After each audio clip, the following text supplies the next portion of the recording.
बिस्मिल्लाहिर्रहमानिर्रहीम। अस्सलाम वालेकुम viewers, welcome to my channel cuisine seeker. Cuisine seeker में एक और मज़ेदार रेसिपी शेयर कर रही हूँ। मैं बनाने लगी हूँ चिकन चाउमीन, और वो भी बनेगा बिल्कुल शेफ़ स्टाइल में, रेस्टोरेंट स्टाइल में।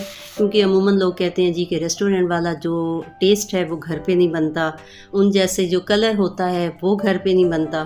तो आज जो रेसिपी शेयर कर रही हूँ उसमें ये सारी टिप्स, सारी ट्रिक्स शामिल हैं।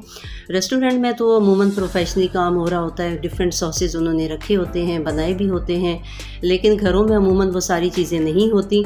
तो आज रेसिपी में ये शेयर करूँगी कि कम से कम चीज़ों में आप वो कलर और वो टेस्ट कैसे बना सकते हैं, और कौन सी चीज़ ज़्यादा ज़रूरी है कि जो वो आप ले लें और आपके चाइनीज़ हर तरह के वो बहुत अच्छे बनेंगे।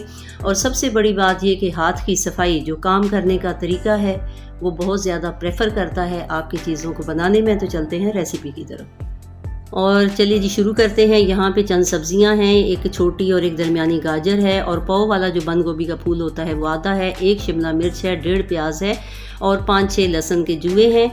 तो जो पाव वाला बंद गोभी का फूल होता है ना, उसमें से भी मैंने आधा लिया है, और इसको इस तरह जूलियन कट कर लेना है।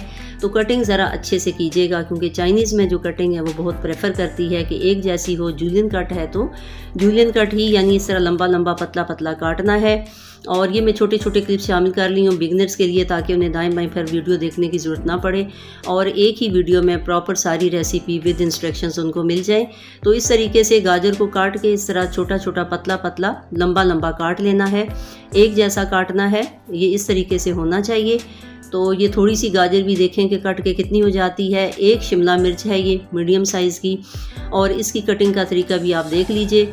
और इस तरीके से जो फालतू रफ पार्ट होता है बीज वाला वो हटा देना है, और फिर इसका जो ग्रीन पार्ट है उसको भी इसी तरीके से बड़ी नफासत से और तरीके सलीके से इस तरह लंबा लंबा काट लेना है। तो इस तरह चाइनीज़ में एक तो कटिंग जो है वो आपकी प्रॉपर होनी चाहिए, वो टेढ़ी मेढ़ी या चौकोर या तिकोन, यानी जो स्क्वायर या ट्रायंगल या इस तरह नहीं होनी चाहिए, एक जैसी आप रखिए। और चाउमीन में अमूमन इस तरह लंबी कटिंग पसंद की जाती है। उसके बाद ये जो 1.5 प्याज है, छोटे साइज़ के प्याज हैं ये, इसको भी इसी तरीके से स्लाइसेस में, हाफ स्लाइसेस में काट लेना है। तो ये सारी सब्ज़ी को मैंने आप क्लिप्स शामिल कर दिए। तो इस तरीके से सबसे पहले आप सब्ज़ी की कटिंग कीजिए, और उसके बाद ये देखिए कि ये जो 6-7 जुए हैं, क्लोव्स हैं, जो कलियां इसकी लहसुन की, उसको काटने का आसान तरीका ये है कि छिलका उतार के, आजकल तो लहसुन का छिलका भी फ़ौरन उतर जाता है, इसलिए उसी वक्त खड़े खड़े उतर जाएगा। और उसके बाद इस तरीके से जब ऊपर से प्रेस करेंगे तो बड़ा अच्छा वो कुचला जाता है, और इस तरीके से फिर आप उसे चॉप कर लीजिए। तो ये थोड़ा सा फाइन चॉप होना चाहिए। तो चीज़ें सारी तैयार हो गई हैं, सब्ज़ी तैयार हो गई है। बंद गोभी को काटने के बाद मैं धोती हूँ, ताकि अच्छी तरह उसमें से जो केमिकल है और जो भी जो कचरा होता है वो निकल जाए, या जो भी ऊपर का केमिकल स्प्रे किया जा रहा होता है सब्जियों पे वो निकल जाए। तो इसे बंद गोभी को हमेशा काटने के बाद धोएं। उसके बाद ये ब्रेस्ट पीस है, ब्रेस्ट पीस का ये हाफ पीस है, और हाफ पीस की को इस तरीके से हमने पतले पतले पहले इस तरीके से कतले काटने हैं। ये इस तरह पतले से पतले पतले पीस काटने हैं, और उससे कटिंग का तरीका भी आप देख लीजिए कि हाथ आपका ऊपर होना चाहिए और नाइफ़ का जो प्रेशर है वो नीचे होना चाहिए। तो इस तरीके से पतला काटना है, और ये भी एक जैसी ही कटिंग करनी है। तो आप देखिए कि जो रेस्टोरेंट्स में आपको एक प्लेट बना के दी जाती है ना, वो इस ब्रेस्ट पीस का कोई चौथा पाँचवां हिस्सा होता है, और वो भी इतना महंगा। तो घर पे तो आप इजीली बना सकते हैं। तो अब ये देखें कि वो हाफ पीस में से भी मैंने थोड़ा रख दिया, क्योंकि ये काफ़ी है। और इस तरीके से पतला पतला काटना है। तो पतला पतला एक जैसा कटना चाहिए, ताकि जब हम पकाएं तो वो एक साथ सारा पक जाए। तो ये देखिए इस तरीके से कीड़े कीड़े से बन गए हैं, और इन्हें मैंने बोल में ट्रांसफ़र कर दिया है। साथ हमने एक एग वाइट डालना है, उसमें जर्दी नहीं डालनी, सिंपल सफ़ेदी शामिल करनी है।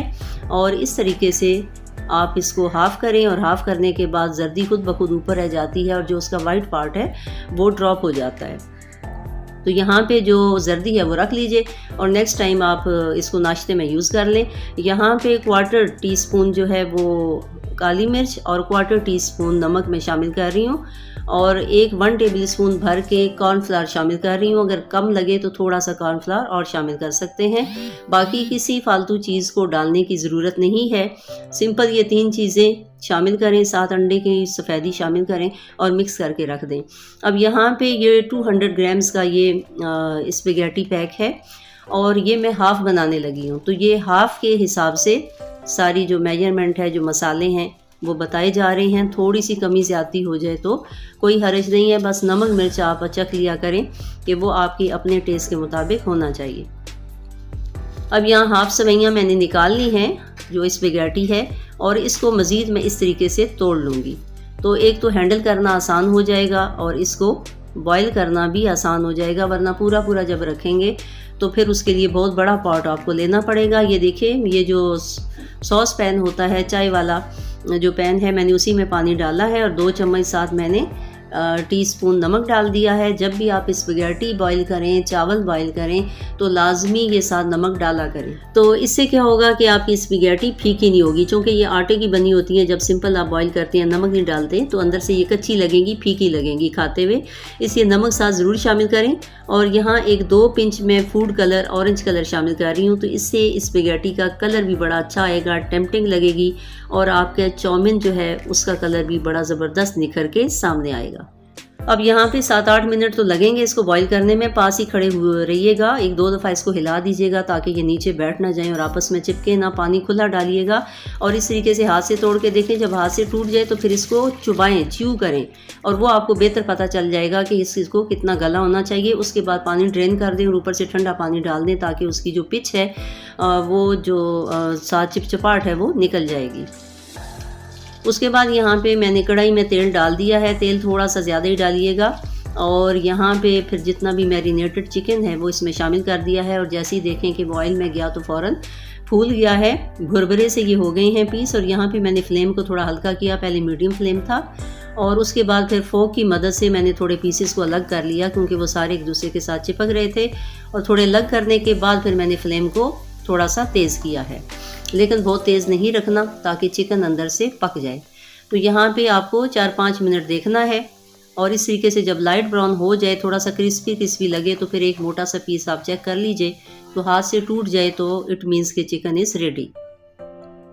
ये इतना मज़ेदार है, ये वैसे ही भी आप पकौड़ों की तरह खा सकते हैं। अब यहाँ पे जितना भी एक्स्ट्रा ऑयल था वो मैंने निकाल लिया है और इस तरीके से निकाल के फिर किसी जार में मैं डाल लूँगी और नेक्स्ट टाइम यूज़ कर लूँगी। कुछ चीज़ें हैं साथ साथ हैं और क्वांटिटी जब साथ साथ मैं डालूँगी तो फिर मैं बताऊँगी। यहाँ पे मैंने 3-4 टेबल स्पून ऑयल को रहने दिया था इसी कढ़ाई में, और साथ मैंने गार्लिक चॉप्ड किया हुआ जो लहसुन है वो शामिल किया और सिंपल चंद सेकंड यानी 14-15 सेकंड्स बाद ही प्याज और जो गाजर कटी हुई है वो इसमें शामिल कर दी है। अब फ़ौरन फ्लेम को हाई कर देना है। जब भी चाइनीज़ में सब्ज़ी पकाएंगे फ्लेम को हाई पकाएंगे, और कुछ टिप्स हैं वो आगे चल के साथ बताऊंगी, अभी सिंपल जो है वो समझते जाएं।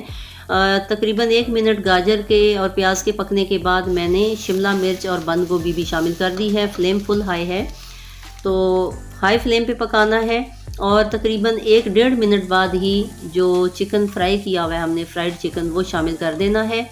मिक्स करने के साथ ही कुछ चीज़ें शामिल करनी हैं, वो ये हैं कि तकरीबन 4-5 table spoon garlic chilli sauce है और इसमें हाफ़ टी स्पून मैंने चिल्ली फ्लेक्स कुटी हुई लाल मिर्च डाल दी थी और 3 टेबल स्पून भर के केचप है और यहाँ पे हाफ़ टेबल स्पून नमक और हाफ़ टेबल स्पून ही काली मिर्च है। तो नमक और काली मिर्च अपने मुताबिक कर लिया करें। उसके बाद ये मामा सीता सॉस है, ये मैंने 3 टेबल स्पून भर के डाल दी है। अगर ये ना हो तो ऑयस्टर सॉस भी आप डाल सकते हैं, इसलिए चंद एक चीज़ें तो घर पे आप रखिए। साथ ही डार्क सोया सॉस है, ये 1 टेबल स्पून मैं डाल रही हूँ और उसके बाद ये नॉर्मल सोया सॉस है और ये 2 टेबल स्पून भर के डाल रही हूँ। तो इसलिए अगर डार्क सोया सॉस नहीं है तो फिर ये वाला सोया सॉस 3-4 चम्मच डाल दीजिएगा, क्योंकि डार्क से ये होता है कि टेस्ट के साथ साथ कलर अच्छा आता है और मामा सीता सॉस जो है उसका भी बड़ा अच्छा टेस्ट है। अगर वो ना हो तो ऑयस्टर सॉस भी आप डाल सकते हैं। तो इस तरह कोई सी भी 1-2 सॉस आपके साथ रखिएगा। यहाँ पे 3-4 टेबल स्पून भर के मैंने चिल्ली सॉस डाल दी है और ये चिल्ली के साथ साथ यानी मिर्च के साथ साथ थोड़ी इसमें खटास सिरका भी शामिल होता है। 1 टेबल स्पून भर के मैंने चीनी शामिल कर दी है। तो इसमें मैंने सिरका शामिल नहीं किया। अगर आप खटास पसंद करते हैं तो 1 टेबल स्पून सिरका शामिल कर दीजिएगा, लेकिन चूँकि चिली सॉस में भी साथ सिरका होता है इसलिए मैंने शामिल नहीं किया। मैंने इसे थोड़ा अपने टेस्ट के मुताबिक बनाया है। उसके बाद ये जो स्पेगेटी है, पानी इसका ड्रेन किया हुआ है, और जब आपको लगे कि आपस में चिपक रही है तो फिर ऊपर से मज़ीद ताज़ा पानी डाल के ड्रेन करके इसमें शामिल करें। और सिंपल मिक्स किया है, 1 मिनट इसके बाद रखा, और ये देखिए कि मैं आपको डिश आउट करके दिखा रही हूँ कि कितना अच्छा इसका कलर भी है, और टेस्ट तो लाजवाब था। टेस्ट तो मैं आपको बता सकती हूँ, कलर आप देख सकते हैं। अमूमन कलर अच्छा चीज़ों का होता है तो टेस्ट भी अच्छा होता है। अब जो कारकर्दगी, जो हाथ की कारकर्दगी और हुनर है वो ये है कि जब आप सब्जियों को पकाएं, एक तो तेज़ आंच पे पकानी है। इतनी आंच होनी चाहिए कि वो आपके पैन से बाहर आए। जब बाहर आके आपकी चीज़ों को छुएगी तो उससे एक बारबेक्यू का टेस्ट आएगा। तो ये सिजलिंग बेसिकली आपका अच्छा टेस्ट बनाएगी। तो वीडियो को पसंद आए तो शेयर कर दीजिएगा। अपनी दुआ में याद रखिए। खुश रहिए। अल्लाह हाफिज़।